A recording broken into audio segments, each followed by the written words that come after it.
Hey everyone, welcome to this exciting tutorial on C Sharp do while loop. I'm Harshita and today we're going to explore how this loops work, where to use it, and some best practices to keep in mind. Ever wondered how to ensure your code runs at least once before checking a condition? That's exactly what the do while loop is designed for. I'll show you some cool examples, common pitfalls to avoid, and the best practices to make your coding journey smoother.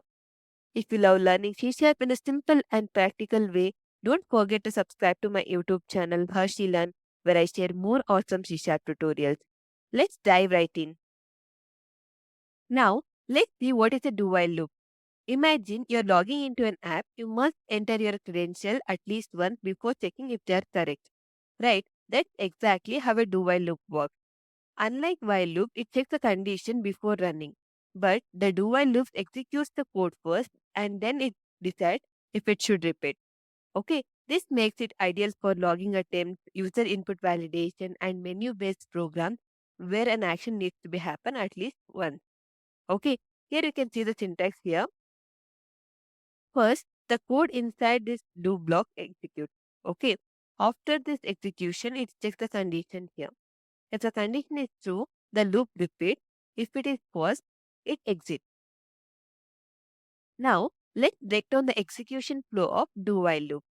As I explained in the previous slide, the do while loop follows a unique flow of execution that ensures the code runs at least once before checking the condition. It starts by executing the code block first, regardless of whether the condition is true or false. After the first execution, it will check the condition. Okay, if the condition is true, the loop repeats the process and executes the code again. This cycle continues until the condition becomes false. Okay, at which point the loop exits, the program move on to the next part. Let's see how the do while loop works with some example. Okay, let me take an integer number is equal to 1. Okay, after this, I'll add this do while loop here. Inside this block, first I'll print this number. Okay, using this console.writeline. After printing this, let me increment this number. Okay, after this block, I need to add a while condition here. While I need to specify the condition whether the number is less than or equal to 5. After adding this condition, I need to add this semicolon. Okay, so in this code, first it will come to this do block, means it will print this number. After printing this number, it will increment the number, means 1 becomes 2 here. After incrementing, it will come to this while condition. It will check whether the number is less than or equal to 5. Okay, let me run this code. Yes, here you can see this loop starts from number is equal to 0 and it keeps on printing the value until the number is less than or equal to 5. This is working fine. Let me change the condition here. So instead of 5, I'll give it as 0. If the number is less than or equal to 0, then it should print this line. Okay. Yes. You can see this 1 is not less than or equal to 0, but still it is printing in the console. Now, let's see the differences between while and do while loop in C Sharp. The first major difference is how they execute. In a while loop, the condition is checked first, and if it is true, the loop runs. Okay. But in a do while loop, the loop runs first and then checks the condition. And the second feature is guaranteed execution. A while loop may not run at all if the condition is false. Okay. But the do while loop always executes at least once, no matter what the condition is. Use a while loop when you need to check the condition before running the code. This is useful when the loop should run only under specific condition. On the other hand, use a do while loop when you need the loop to run at least once before checking the condition, like when taking user input. Okay, let's see how they differ in syntax. The while loop checks the condition first, so it might never run if the condition is false. But the do while loop, however, it ensures at least one execution before checking the condition.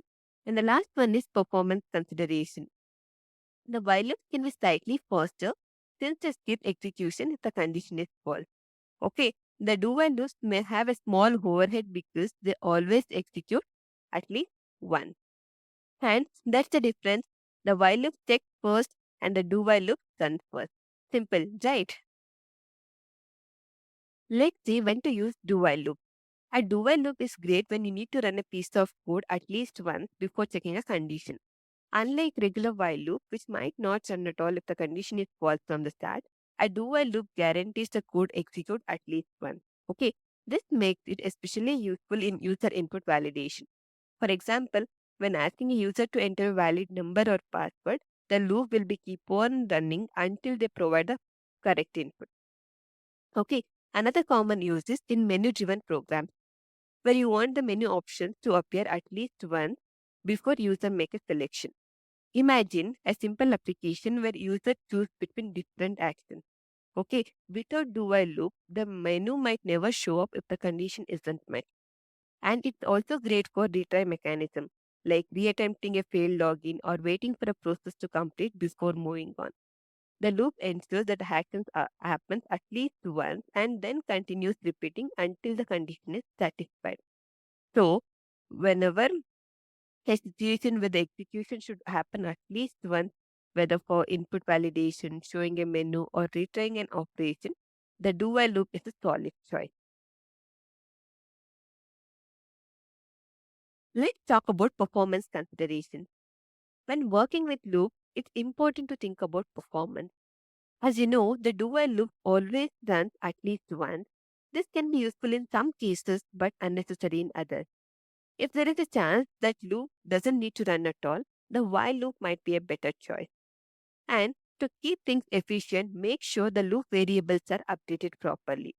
If they're not updated properly, you might end up with infinite loops which can slow down or even crash your program. Finally, choose the right loop for the situation. If the task requires at least one execution, like showing menu or getting user input, a do while loop work well. But if there is no guarantees that the loop should run, a while loop might be a better option. Okay, picking the right approach can keep your code cleaner and even more efficient. Now, let's talk about some common mistakes. When using loop, it's easy to make small mistakes, but it can cause big issues.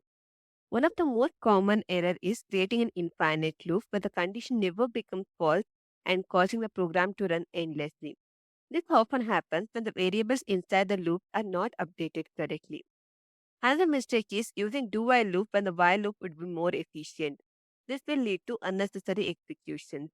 And also, don't forget to add semicolon at the end of do while loop because it's required to add.